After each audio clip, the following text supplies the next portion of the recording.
Dans cette vidéo, je vais vous montrer comment vous allez pouvoir utiliser CtrlNet pour générer une image basée sur un dessin à main levée en fait. Vous allez pouvoir faire un petit dessin à main levée et générer une image qui va respecter approximativement les formes et les proportions que vous avez données en entrée. Et tout ça, ça va vraiment vous permettre de pouvoir générer des images comme vous voulez générer vos images. Je m'explique. Si vous saisissez un prompt, par exemple balloon,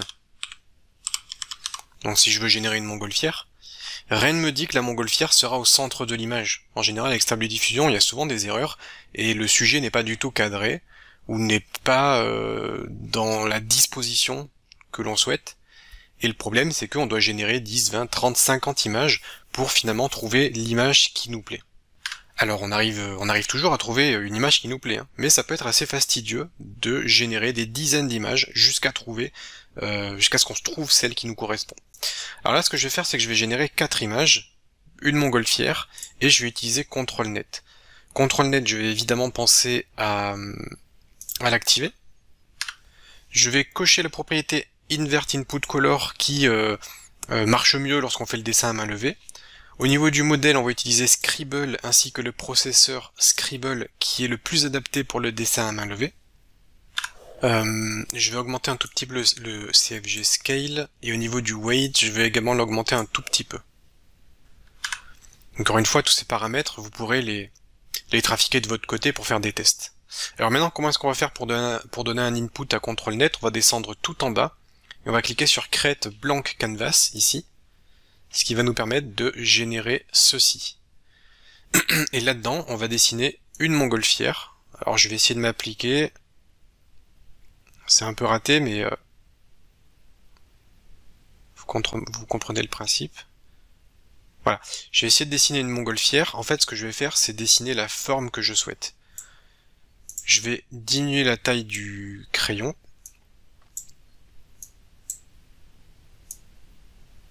Je vais dessiner le panier en dessous.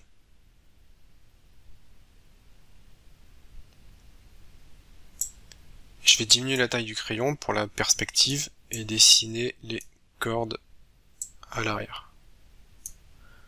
Donc voilà grosso modo mon dessin d'entrée, ici. Et là-dessus, on va utiliser CtrlNet. Ce que je vais faire, c'est sélectionner un style. Je vais prendre du Oil Painting.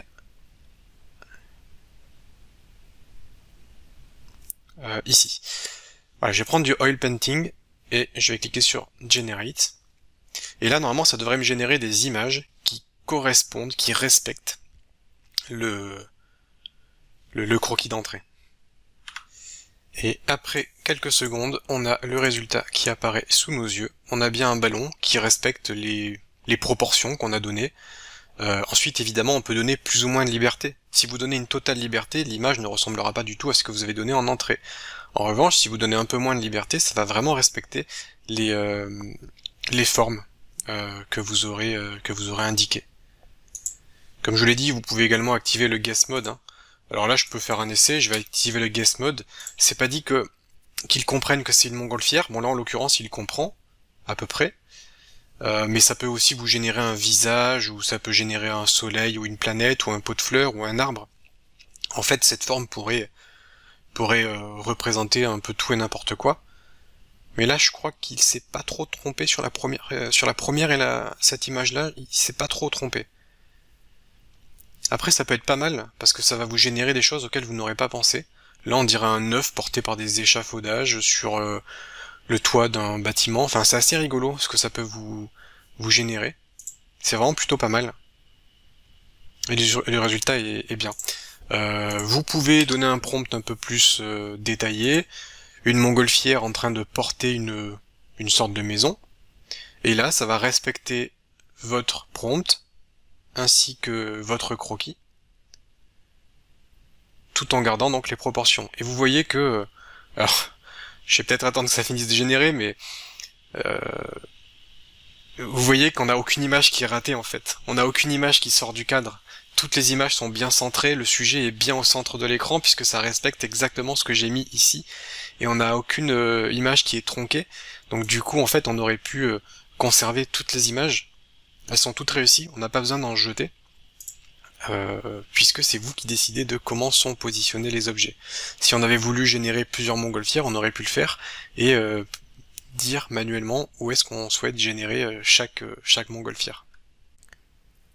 Si vous voulez aller plus loin dans l'utilisation de l'intelligence artificielle, de la génération d'images et de textes par IA, j'ai créé une formation que j'ai appelée le cursus du prompt engineer, qui va vous permettre de maîtriser l'art d'écrire des prompts pour tous ces outils basés sur l'intelligence artificielle. Le lien est en description, ça va vraiment vous permettre d'avoir une expertise certaine dans ce secteur. Il y a plus de 22 heures de vidéos, ce qui vous permettra d'apprendre par la pratique et surtout de maîtriser les différents outils qui existent sur le marché. Donc si vous voulez aller plus loin avec l'IA, je vous invite à consulter le lien dans la description.